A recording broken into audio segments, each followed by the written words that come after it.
নমস্কাৰ গাইজ, আকৌ এটি স্বাগতম জনালোঁ নতুন মিনি ব্লগ এটাত। আৰু আজি মই বনাই আছোঁ চিকেন। কেনেকৈ বনাওঁ সেইটো দেখাম। ইয়াতে মই কেৰাহীত তেল চেল দি থৈছোঁ আৰু চব যোগাৰ কৰি ল'লোঁ, যিহেতু বহুত লেট হৈ গৈছিল। দুপৰীয়াৰ লাঞ্চৰ কাৰণে মানে লেট হৈ যায় নহ'লে। আৰু যি গৰম দিছে কি ক'ম আৰু আপোনালোকে কেনেকুৱা আছে এই গৰমত? মোৰতো থপৰা চাবই পাৰে, একদম ঘামি অৱস্থা নোহোৱা হৈ গৈছে, অৱস্থা পূৰা ঢিলা মোৰ। আৰু ইফালে মই কেৰাহীত মছলা ভাজি আছোঁ, যিহেতু মছলাটো কালাৰ হোৱা নাই, কিয় মই ইয়াতে এতিয়াও মানে হেৰিটো দিয়া নাই, পাউডাৰবোৰ দিয়া নাই, মছলা পাউডাৰ। ইয়াতে জাষ্ট আদা ৰহুন এইবোৰ পেষ্ট দিছোঁ, পিঁয়াজ চিয়াজ। আৰু ইফালে মছলা ৰেডি কৰি থৈছোঁ।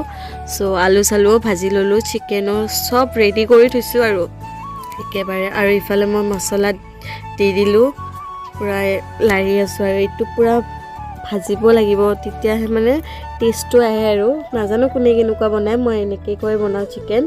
কেতিয়াবা অলপ বেলেগ ধৰণতো বনাওঁ, আজি অলপ এনেকুৱাই বনাইছোঁ, কিয় কি আজি মানে আমাৰ ছেকেণ্ড বৌ আহিছে।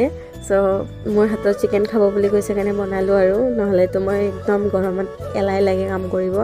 আৰু ইফালে চিকেনটো দি কেনে মানে পূৰা কষা বনাই আছোঁ, আৰু বেংগলীত কয় আৰু কষা, আৰু ইংলিছত গ্ৰেভি কয় গ্ৰেভি টাইপত কৰি আছোঁ আৰু।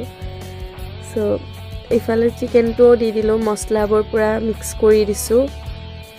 আৰু এইটোও অলপ ভাজিব লাগিব, অলপ ভাজা হ'লে এইটোত বাকীখিনি কৰিম। এতিয়া ভাজা হৈ গ'ল, পানীও দি দিছোঁ অলপমান। এই পানীখিনি অলপমান শুকাব দিম, যিহেতু মই দালিও বনাইছোঁ লগত, ইমান ঝোল নালাগিব। দালি চম্বাৰ দিয়ে দিছোঁ আগতে, কিয় কি গৰমত আৰু মই ইমান ভিডিঅ' এটা হাতেদি কৰি থাকিব পৰা নাই।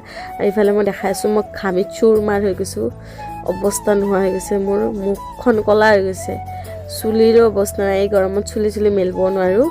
এইফালে অলপ পিছে মই মাংসখিনি চাই আছিলোঁ, উতলি আছে কি নাই, ভালকৈ ঝোলখিনি শুকাব লাগিব অলপ। আৰু মই দালিটো বাৰু দেখাই আছোঁ, দালি চম্বাৰটো তামাম দিছোঁ বাৰু। আৰু আকৌ মই ঘাম চাম দেখাই আছোঁ। আপোনালোকে গৰমত কি বস্তু লগাই মুখত? মইতো একোৱে নলগাওঁ এই গৰমত। আৰু ইফালে মই আৰু অলপ ষ্টাইল মাৰি আছোঁ, নিজৰ থপৰাটো ঘৰৰ ভিতৰত ঘূৰি আছোঁ, কিবা কৰি আছোঁ নাজানো। আৰু গৰমত কি ভাবি পোৱা নাই, কি কৰোঁ নকৰোঁ, অলপ ডান্সো মাৰি দিলোঁ। আৰু ইফালে মই এতিয়া হৈ গ'লোঁ ফ্ৰেছ, গা ধুই আহিলোঁ, মানে ৰন্ধা বঢ়া হৈ গ'ল মোৰ। আৰু এইফালে গা ধুই আহি অলপমান চুলিটো ঠিক কৰি ল'লোঁ। এতিয়া গা ধোৱাৰ পিছত ফ্ৰেছ লাগিছে ঠাণ্ডা অলপ লাগিছে, সেইকাৰণে মানে চুলিটো মেলি দিছোঁ ফেনৰ তলত। আৰু ইফালে অলপমান ষ্টাইল মাৰিম আৰু নেইল পলিছ দি। আজিৰ ভিডিঅ'টো আপোনালোকে কেনেকুৱা পালে? যদি ভাল লাগিছে লাইক কমেণ্ট শ্বেয়াৰ কৰি দিব, আৰু চেনেলটো ছাবস্ক্ৰাইব কৰি দিব।